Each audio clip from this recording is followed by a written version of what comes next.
नमस्कार, आप देख रहे हैं गुड न्यूज पलामू और मैं हूं रविंद्र ठाकुर। अभी हम हैं डाल्टनगंज में और डाल्टनगंज के कोयल नदी के किनारे हैं और यहाँ पे कुछ लोग हैं, उनसे जानने की प्रयास करेंगे कि आखिर इस बार डाल्टनगंज विधानसभा से किसकी उम्मीद है और कौन विधायक बनेंगे। खास तौर पर यहाँ के 10 सालों से युवा विधायक भी रह चुके हैं और कुछ युवा लोग भी हैं। युवाओं से सबसे पहले जानेंगे। क्या नाम हुआ आपका? जी, मेरा नाम मोहम्मद खालिद हुआ। कहाँ के रहने वाले हैं? यादवी मोहल्ला के रहने वाले हैं। अच्छा, इस बार किसकी विधायक यहाँ पे बनने वाला है?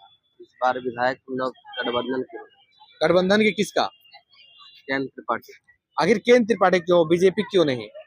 बीजेपी यहाँ सत्ता में 10 साल रहा, आज तक एगो विकास नहीं कर पाया। आज तक विकास नहीं हो पाया। एक भी विकास नहीं। अच्छा, युवाओं के लिए क्या क्या है 10 साल से जो विधायक थे उन? और सिर्फ खाली मोदी जी के नाम पे वो जीत रहे थे और उसका कोई असर नहीं था। मेरा नाम राजन साहा है। ये बताइए कि इस बार डाल्टनगंज में किसका विधायक बनने वाला है? यहाँ तो जो दृश्य अभी तक है महागठबंधन का पता है। महागठबंधन का। क्यों आखिर महागठबंधन के और क्यों युवा लोग जाने लगे? है कि आपके क्षेत्र का युवा विधायक है आलोक चौरसिया, 10 साल से हैं। क्यों युवा लोग आप लोग जाने लगे? आप लोग भी तो डाल्टनगंज के रहने वाले हैं, आप लोग भी सारा चीज जान रहे हैं। ऐसा नहीं है कि आप लोग बाहर के हैं।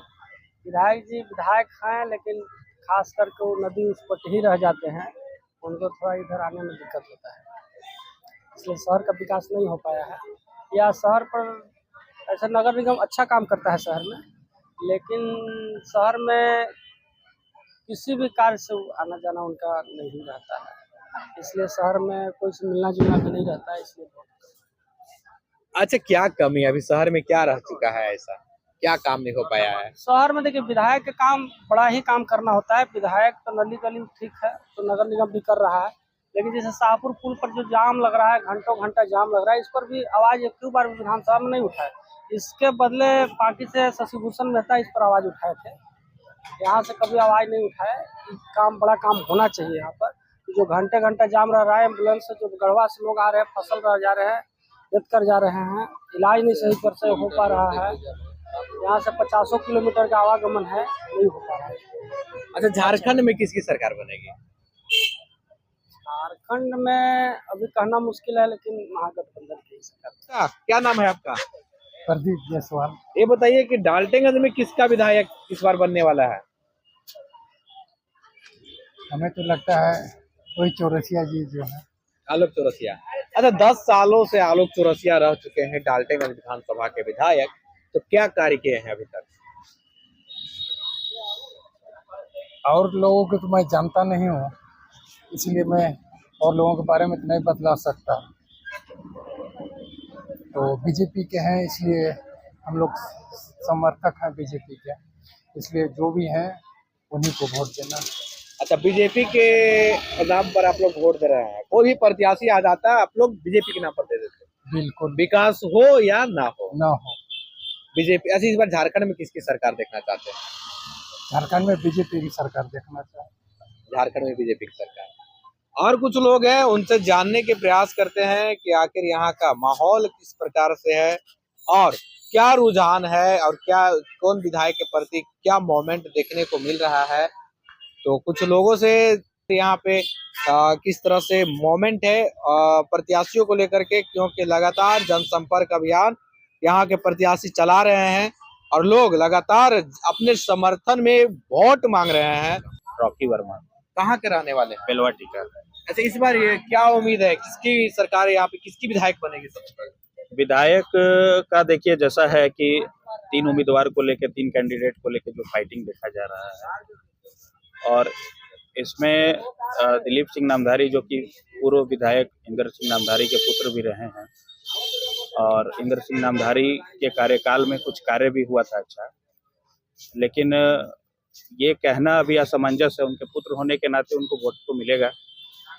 और हमारे पूर्व विधायक जो अभी करंटली हैं आलोक चौरसिया जी, तो आलोक चौरसिया जी के कार्यकाल में 10 साल के अंदर में क्या हुआ है और किस तरीके से कार्य हुआ है, वो सभी जनता जान रही है। तो कार्य के नाम पे मैं बोलूँगा जीरो ही रहा है। बाकी अपने क्षेत्र में क्या किए हैं इतनी जानकारी है भी नहीं मुझे। और रहा बात के.एन. त्रिपाठी जी का, जो कि कांग्रेस से उम्मीदवार है। तो कुल मिला जुला के अभी पक्ष जो है त्रिपाठी जी का ही भारी लग रहा है, क्योंकि कार्य इन्होंने किया नहीं, अपने क्षेत्र का विकास किया नहीं। दिलीप सिंह नामधारी चुनाव लड़े, कुछ साल पहले लड़े, बीच में उनका गैपिंग हुआ, गैपिंग के कारण बीच में जनता से मिले जुले नहीं, तो काफ़ी छूट भी हो गया है। छूटने से क्या होता है, जनता के नज़र में नहीं है, तो वोट तो आएगा इंदर सिंह नामधारी कारण, लेकिन पक्ष अभी के.एन. त्रिपाठी का ही भारी लग रहा है और चांसेस उन्हीं का दिख रहा है। लेकिन हम उनसे भी उम्मीद यही करेंगे कि अगर वो जीतते हैं तो क्षेत्र का विकास करें, पलामू प्रमंडल में पलामू का विकास करें, सभी क्षेत्र को अच्छे मद्देनजर रखते हुए सभी क्षेत्र का विकास करें और डाल्टनगंज शहर को आगे ले जाने का कार्य करें। 10 साल विधायक रहे हैं आलोक चौरसिया आपके क्षेत्र से, तो 10 सालों में आप भी युवा हैं, आप विधायक भी आपके युवा हैं, तो युवाओं के लिए क्या कार्य किए हैं वो? अगर बात करें तो अनिल चौरसिया जी के पुत्र रहे हैं और अनिल चौरसिया जी एक सामाजिक कार्यकर्ता थे और बहुत अच्छे तरीके से लोगों के घर आना जाना, मरनी जीनी हो, शादी ब्याह का कार्यक्रम हो या जिस भी तरीके का कार्यक्रम हो, अनिल चौरसिया जी का समाज में भागीदारी बहुत जोर था और उनके सुपुत्र होने के कारण लोगों ने सहानुभूति के तौर पे जब उनकी मृत्यु हुई तो लोगों ने उन्हें मौका दिया कि आप हमारे झाविमो से झारखंड विकास मोर्चा, जो बाबूलाल मरांडी का जो पार्टी था, उससे विधायक चुनकर आए और पहले 5 साल के कार्यकाल में हम पिलवाटिका के निवासी हैं, तो हमारे क्षेत्र में कभी भ्रमण करने नहीं आए या किसी भी मतलब टाउन के और भी जो मोहल्ला है, गली है, आप किसी भी नागरिक से, किसी भी लोगों से आप पूछेंगे तो कहीं भी उनका भ्रमण नहीं रहा क्षेत्र के अंदर। हाँ, आप विधायक के नाते जनता से सुख दुख पूछने जाएंगे कि भाई हालचाल क्या है, अभी आप तो आएंगे ना, अभी आप हाथ जोड़ के वोट मांगने तो आएंगे ना, क्षेत्र का भ्रमण तो करेंगे ना। आप इसी तरीके से पूरे 5 साल कार्य भी करते और लोगों के बीच अपना पहचान बनाते, लोगों से मिलते जुलते, लोगों से सुख दुख पूछते, लोगों से अपना सुख दुख बांटते, तो आज जनता आपको दुरदुराती नहीं। तो पिछले 5 साल का कार्यकाल में भी यही रहा।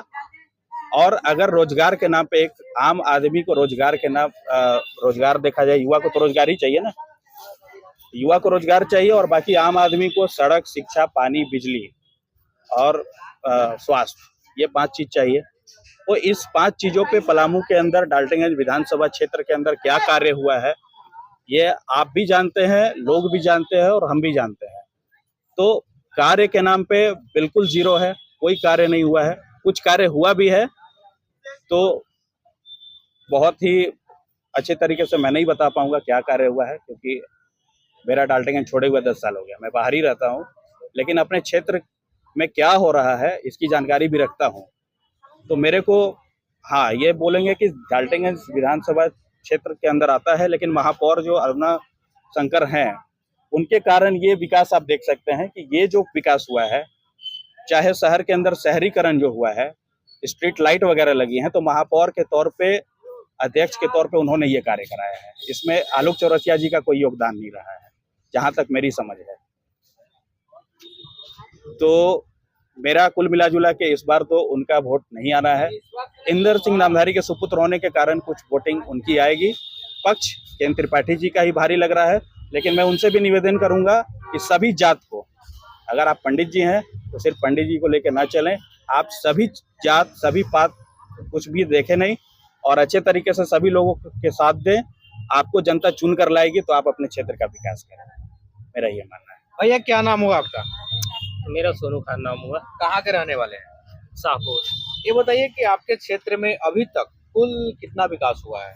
सर देखिए, अगर ग्राउंड लेवल पे विकास की बात करें तो विकास 3 चीज़ों से बनता है। स्वास्थ्य की सुविधा हो, सड़क सुविधा हो, पलायन ना हो। ठीक है, लोग यहाँ पे जितने भी, खासकर यंगस्टर जितने भी हैं अभी के समय में काफ़ी बेरोजगारी का सामना कर रहे हैं और हमें एक बिजनेसमैन नहीं, हमें एक लीडर, एक नेता चाहिए। हमारा पांकी विधानसभा हो या फिर अगर हम अपना डाल्टनगंज पलामू का विधानसभा है, इनमें क्या है कि जातीय समीकरण बहुत ज़्यादा है। लोग जात पात इन्हीं चीज़ों पे लगे हुए हैं। मेरा अपना राय ये है कि इन चीज़ों से ऊपर उठ के जो भी हमारा नेता बने, ना कि कोई बिजनेसमैन बने, अपना आए, अपना रोटी सीखे। हमें बिजनेसमैन की ज़रूरत नहीं है, हमें एक अच्छे लीडर और एक अच्छे नेता की ज़रूरत है, ताकि यहाँ के यंगस्टर जो हैं वो बेरोजगारी से दूर हो और यहाँ पे सड़क की अच्छी व्यवस्था हो, शिक्षा की अच्छी व्यवस्था है, क्योंकि शिक्षा एक ऐसा चीज है कि अगर उसकी व्यवस्था, अगर हर चीज सॉलिड हो जाएगी ना, तो फिर सारा चीज लोगों के लिए आसान हो जाएगा। अभी आप हमारे पलामू से लेके पांकी विधानसभा कहीं पे भी जाइएगा तो शिक्षा का स्तर बहुत निम्न है, क्योंकि उनको बेसिक जो है शिक्षा का फंडामेंटल वो मजबूत उनकी नींव ही नहीं हो रही है। कारण ये हो रहा है कि बच्चे को कुछ पता ही नहीं चल पा रहा है कि आगे चल के करना क्या है।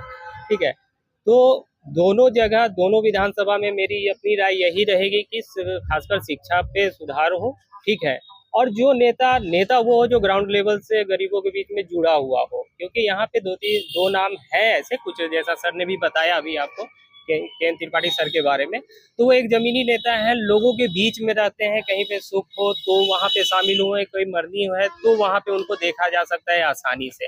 तो हमें वैसा ही लीडर या नेता की जरूरत है आज के समय में, जो पब्लिक के बीच में रहे।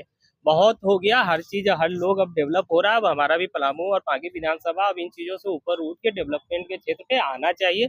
शिक्षा का जो है कि सॉलिड स्तर पे विकास होना चाहिए, और स्वास्थ्य का भी आप यहाँ पे सदर अस्पताल चले जाइएगा भाई साहब, माइक पे बोलना और लोगों को बता देना बहुत आसान है कि बहुत अच्छा सुधार है, बहुत ये है। आम जनता या आप चले जाए या कोई नेता लीडर चला जाए अभी हमारे शिक्षा के जगह पे या स्वास्थ्य के जगह पे, तो शायद ये कैमरा आपको बंद करना पड़ जाए। क्योंकि भाई मेन क्या है कि सारा चीज हम लोग भी चाहते हैं कि हम लोग भी गर्व से कह चुके कि हाँ हमारे एरिया में शिक्षा और स्वास्थ्य की सुविधा सॉलिड है, लेकिन वो कमी है। और हम चाहेंगे यहाँ से जितने भी लोग हैं कि जातीय समीकरण से उठ के लोग मेनली शिक्षा पे ही फोकस करें, स्वास्थ्य पे फोकस करें, बाकी चीज ऑटोमेटिक हो जाएगी। हमें एक नेता से चाहिए क्या होता है, वो आके हमें ऐसा नहीं है कि वो खाना खिला देंगे या 2 वक्त की रोटी दे देंगे, हमें बेसिक मूलभूत सुविधाएं मिल जाना चाहिए उनसे। ठीक है, हम अपनी जिंदगी काट लेंगे, और भी तो लोग हैं जो गरीब हैं, जो इन चीजों से बिल्कुल अलग है।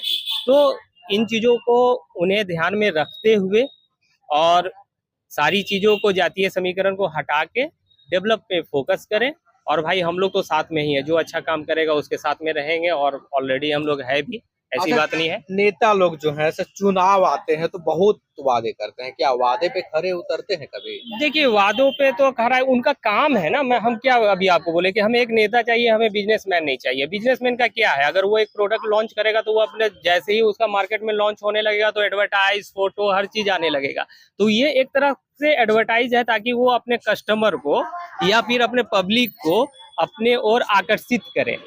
यहाँ पे मैं जनता से भी कहना चाहूंगा कि जनता भी अपना सोच समझ के वोटिंग करे, जो नेता उनके साथ खड़ा है, जो उनके सुख दुख में उनका साथ दे रहा है, वैसे लोगों को चुने। क्योंकि देखिए पब्लिकली भी बहुत सा हो जाता है कि इलेक्शन हुआ, किन्हीं के पास गए लोग तो हाँ भाई आपको इतना पैसा, ये वो चीजें, बहुत सी चीजें होते हैं, जिससे क्या होता है कि हम पब्लिक भी थोड़ा सा मतलब कुछ चीजों में बहक जाते हैं। ठीक है, तो हम कहें कि इन बहकावे मत माइए, आप तो अपना अभी बहक जाओगे ना, आपका आने वाला जनरेशन इस बहकावे में 5 साल गवा देगा। इसी के लिए कोई भी लोभ लालच इन चीजों से दूर रहे और अपना डेवलप पे, शिक्षा पे और स्वास्थ्य पे फोकस करें। ये लोभ जो है कुछ सेकंड के लिए है, कुछ दिन के लिए है। आपके पास कितना भी आएगा वो 2 दिन में खर्चा हो जाएगा या 2 सप्ताह में खर्चा हो जाएगा, 5 साल फिर आपके को सामना करना है। तो मेरी गुजारिश होगी पब्लिक से भी कि पब्लिक भी इन्हीं मुद्दों को फोकस करे और इन्हीं में से देख ले कि भाई इन चीजों को कौन सा नेता फुलफिल कर रहा है। मैं फिर दोहराना चाहूंगा, हमें एक नेता चाहिए, एक लीडर चाहिए, ना कि बिजनेसमैन चाहिए। ठीक है, तो इन्हीं बातों से। और अच्छा, झारखंड में किसकी सरकार बनेगी, बीजेपी या कांग्रेस? देखिए, बीजेपी आप महागठबंधन का कह सकते हैं आप, क्योंकि रीजन क्या है कि देखिए सबसे बड़ा चीज है कि जातीय समीकरण, क्योंकि हमारे पलामू और खासकर झारखंड इन चीजों से बचा हुआ है अभी तक। क्योंकि आज तक हमारे शहर डाल्टनगंज में इन चीजों का कभी मुद्दा नहीं उठा, हिंदू मुस्लिम ये सब कभी नहीं। और हम तो मानेंगे ये भी कि झारखंड में भी ये मुद्दा नहीं उठता था। ठीक है, लेकिन क्या है कि देखिए सबका अपना अपना राजनीति करने का स्टैंड है, एक टॉपिक होता है जिसके बिहाफ पे लोग करते हैं, लेकिन आज के यंग जनरेशन जो है इन चीजों से दूर रहना चाह रहे हैं। हाँ, जो लोग हैं जो इन चीजों में इन्वॉल्व हो जाते हैं और वो हिंदू मुस्लिम पे करते हैं, क्योंकि हम जान रहे हैं कि हिंदू मुस्लिम या जातीय समीकरण, मेरा वही कहना है कि इन चीजों के इन आधार पे कुछ भी नहीं होना चाहिए। लेकिन आज के समय में आज की राजनीति ऐसी हो गई है कि लोग समझ रहे हैं कि नहीं, जाति के आधार पे ही हम अपना शासन कर सकते हैं। तो ये कमजोरी नेता की नहीं, ये हमारे पब्लिक की है। पब्लिक को जागरूक होना होगा, इन चीज़ों को अपने दिमाग से हटाना होगा और वही साफ सुथरा छवि, जैसे हिंदू के त्यौहार में मुस्लिम, मुस्लिम के त्यौहार में हिंदू, ये हुआ करता था। ऐसा नहीं है कि हमारा भारत या हमारा झारखंड इन चीज़ों से अनजान रहा है, ये चीज़ हम लोगों में हुआ करता था। सारे फेस्टिवल, अभी छठ आने वाले हैं, छठ में सारे लोग इन्वॉल्व रहते थे, लेकिन क्या होता है कि अभी कुछ त्यौहार आने से पहले ही एक समीकरण बना दिया जाता है, लोगों का दिमाग डाइवर्ट कर दिया जाता है। तो हमारा झारखंड अभी इन चीज़ों से बचा हुआ है और हम चाहेंगे कि जिस सौहार्द से हम शुरू से रहें और आज भी रहें, अगर कोई पब्लिक या कोई नेता अगर इन चीज़ों को जातीय समीकरण इन्वॉल्व करता है तो आप उनसे दूरी बनाएं। बस इस बार किसकी सरकार आप चाहते हैं? आप नहीं बताया अभी तक कि देखिए, झारखंड में सिंपल है। सरकार की अगर बात की है तो मेरा टॉपिक जातीय समीकरण, तो जातीय समीकरण आप भी जान रहे हैं कि कहाँ से उठता है, ठीक है। अगर कहाँ से ये चीज़ों को पैदा की जाती है, तो अनदेखा किसी को बुरा ना लगे, मैं डिप्लोमेटिक आंसर ही देना चाहूँगा कि बस जातीय समीकरण नहीं होना चाहिए। आपने बताया 2 महागठबंधन और बीजेपी बताया आपने। अब ये आप पे डिपेंड करता है कि आप जानते हो कि जातीय समीकरण या जाति की टॉपिक कहाँ से उठती आई है और कहाँ से ये इस बीज को बोया जाता है, ठीक है।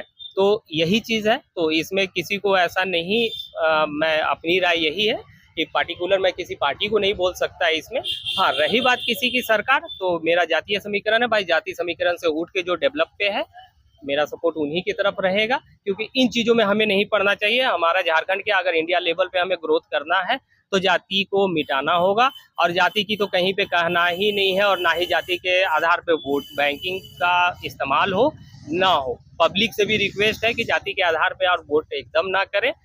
हम लोग जैसे सौहार्द से शुरू से और आज तक अभी रहे हैं और आगे भी रहें, ताकि हम अपने बच्चों को भी दिखाएं। ऐसा ना हो कि कल के बच्चे आते के साथ हमें कहने लगे कि ये हिंदू है तो ये मुस्लिम है, तो ये चीज़ों से बचना चाहिए। जैसे हमारे पूर्वज ने जी लिया गंगा जमुनी तहजीब पे, उस तहजीब पे हम लोग जी रहे हैं, और हम लोग चाहेंगे कि हम लोग भविष्य में भी इसी चीज़ों पे जिए, ना कि और अलग बस। हुए 24 साल हो गए। झारखंड राज्य को अलग हुए 24 साल हो गए। 15 नवंबर 2000 को झारखंड अलग हुई। अभी तक 13 सरकारें बदल चुकी हैं। 13 सरकारें बदली हैं, और इस बार भी, इससे पहले भी रघुवर सरकार रहा, उसमें भी बहुत स्कैम हुआ, घोटाला हुआ, चीज़ें अच्छी नहीं हुई, इसलिए बीजेपी पिछला बार भी मार खाया। इस बार का सरकार झामुमो का रहा, और तमाम युवा जो भी फॉर्म भर रहा था, एग्ज़ाम हो रही थी, पेपर लीक हो जा रहा था। रोजगार के नाम पे इस सरकार में भी जीरो रहा, रघुवर सरकार के अंदर भी जीरो रहा। सरकार आ रही है, वादा हो रहा है, वादा के मुताबिक काम नहीं हो रहा। झारखंड में किसका सरकार बनने वाला है? महागठबंधन को चांसेस मिला, जिस तरीके से चांसेस मिला और कार्य होनी चाहिए थी, उस लेवल का कार्य नहीं हुआ, और हमारे पास ऑप्शन भी नहीं है। हमारे पास महागठबंधन के बाद एक बीजेपी ही बच रही है। तो भाई, एक बार बीजेपी को चांसेस मिला, रघुवर दास सरकार रहे, 5 साल की सरकार रही, वादा के मुताबिक उस समय भी काम नहीं हुआ था, इस समय भी काम नहीं हुआ। अभी सरकार फिर से, मैं चाहूँगा एक बार फिर से, अगर बीजेपी में रघुवर दास है नहीं, और अच्छे युवा नेता अगर आते हैं, अच्छे नेता आते हैं। हालांकि बीजेपी में एक, जैसे इन्होंने खुल के जवाब नहीं दिया, लेकिन मैं एक बात का जवाब दे देता हूँ कि बीजेपी में धर्म का राजनीति होता है, इसमें कोई दो राय नहीं है, धर्म की राजनीति होती है, लेकिन धर्म से उठ के, जात से उठ के अगर कार्य होगा तो बीजेपी को लाने में कोई दो राय नहीं है, आना चाहिए, और आए तो कार्य करें, वादे मुताबिक कार्य करें, और धर्म और जाति से उठ के काम करें। हिंदू भी हो, मुस्लिम भी हो, क्या फर्क पड़ता है। आप लड़ने लड़वाने का कार्य करते हैं हमेशा, ठीक है, लड़ने लड़ाने का कार्य ना करें, काम करें, काम चाहिए जनता को, वादा के मुताबिक काम कीजिए। अभी गोगो दीदी योजना लाने का प्रयास कर रहा है BJP, as per Jhamumo, Jharkhand Mukti Morcha के अकॉर्डिंगली, जैसे मैया सम्मान योजना आया, तो सेम ये लुभावना, यानी कि लुभावना देने का काम कर रही है सरकार। अभी आप 1000 रुपया महिलाओं को दे रहे हैं, 2500 रुपया और भी देने का वादा कर रहे हैं झारखंड मुक्ति मोर्चा। सेम तर्ज पे बीजेपी भी करेगी, मैं 2100 रुपया दूंगा। आप ये बताइए कि आप रोजगार क्यों नहीं दे रहे हैं? आप रोजगार ही दे देना। हर एक घर में अगर एक व्यक्ति को रोजगार मिल जाए, एक व्यक्ति 50,000 कमाना चालू कर दे, उस घर में 2500 रुपये की जरूरत है क्या? जरूरत है क्या? मैं तो नहीं समझता हूँ कि 2,500 रुपये के लालच में अगर आप एक ही व्यक्ति को हर घर से रोजगार देते हैं तो उस 2,500 रुपये की कोई जरूरत नहीं। तो आप उसके ऊपर बात क्यों नहीं करते? आप 2,500 रुपये दे के और लोगों को बेरोजगार बनाने का काम करें। अगर जिसके घर में 5 बेटियां हैं, 2,500 रुपये के हिसाब से 12-13 हज़ार रुपये उसको आ जाएगा घर के अंदर और आराम से जिएगा खाएगा, उसको रोजगार का तो कोई चिंता नहीं रहेगा। तो आप बेरोजगार बनाने का कार्य कर रहे हैं, बेरोजगारी हटाने का काम करिए ना, रोजगार देने का काम करिए। जनता के जेब में जब पैसा आएगा ना तो वो रोजगार ढूंढने बाहर नहीं जाएगा। वो सोचेगा आज 2.5 मिल रहा है, कल सरकार वादा करके 5 भी दे सकता है ना। हम वोट देंगे तो 5 भी दे देगा। तो आप 5 दे देंगे ना तो उस हिसाब से अगर एक घर में 25,000 रुपये आने लग जाएगा तो जनता को आप बैठुआ बना देंगे, रोजगार बना देंगे और उसके पास काम नहीं होगा। उसको काम का लत ही नहीं रहेगा क्योंकि आप पॉकेट में पैसा दे रहे हैं ना, तो उसको काम की क्या जरूरत होगी। तो काम देने का काम करें, रोजगार देने का काम करें। हर घर से एक व्यक्ति को जो पढ़ा लिखा हो, मैं नहीं कह रहा हूँ कि हर घर से रोजगार मिल जाए, जो पढ़ा लिखा हो, जो उस लायक हो, है ना। हर घर में ग्रेजुएट किया हुआ आज बच्चा घर के अंदर बेरोजगारी से जूझ रहा है। क्यों? जब कोई एग्जाम देने जाता है तो पेपर लीक हो जाता है। सरकार ऐसी है जो मेरिट लिस्ट में जिसका नाम है उसको रोजगार मिले और रोजगार के ऊपर काम किया जाए। बाकी आम चीजें, सड़क, स्वास्थ्य, पानी, बिजली, ये तो हर सरकार से हर लोगों को मिल रही है, लेकिन आप मेरा बेसिक नीड को फुलफिल कीजिए। मैं केजरीवाल को इस मामले में अच्छा मानता हूँ। आप दिल्ली जाएंगे, सरकारी स्कूल देखेंगे तो सरकारी स्कूल के अंदर एयर कंडीशन लगा हुआ है, सरकारी स्कूल के अंदर स्विमिंग पूल है ना। लोगों को तैराकी सिखाया जा रहा है, लोगों को और भी चीजें कराई जा रही हैं जो ओलंपिक में गेम्स खेले जाते हैं। सरकारी स्कूल के अंदर वो सुविधाएं क्यों नहीं दी जा सकती हैं? चाहे दिल्ली हो चाहे झारखंड हो, कहीं भी दी जा सकती है ना। तो आप उस तरीके से काम करें ना। आप स्वास्थ्य के ऊपर ध्यान दें, आप शिक्षा के ऊपर ध्यान दें, लोगों को उस स्तर से बनाएं। हमारे पलामू में कितने मेडल लाने वाले लोग हैं। युवाओं को खेल के प्रति क्यों नहीं इतना रुचि है? रुचि आना चाहिए ना। हम भी अब इसी देश के नागरिक हैं, भारत के नागरिक हैं। हमारे पलामू से भी कोई जाए ना, ओलंपिक में जाए, मेडल जीत के लाए। खेल के प्रति रुचि कब आएगा? जब आप मूलभूत सुविधाएं प्रदान करेंगे। आप तो दे नहीं रहे हैं। आपके स्कूल जाएंगे तो बेंच नहीं है बच्चों को बैठने के लिए, बोरा बिछा के पढ़ रहे हैं। तो आप शिक्षा के ऊपर ध्यान दें। बाकी मैं रोजगार के ऊपर ही बात करूंगा। हर घर से एक युवा जो एप्लीकेबल है उसको रोजगार मिले। ये 2,500 और 2,000 देने का आवश्यकता खत्म। कभी पारदर्शिता नहीं हो सकती, लेकिन आज 100% वापसी का भरोसा सोना महल से ले रहे हैं। हमने करके दिखाया। लोगों को विश्वास नहीं था कि सोने चांदी के आभूषण कभी EMI पर ले सकते हैं, लेकिन आज हमारे सभी ब्रांच में लोग अपने मनपसंद जेवर EMI पर ले रहे हैं। हमने करके दिखाया। असंभव वाली चीज, सोने के आभूषण की बुकिंग के बाद अगर भाव कम हो जाते हैं तो ज्वेलर्स कम हुआ भाव देने से घबराते थे,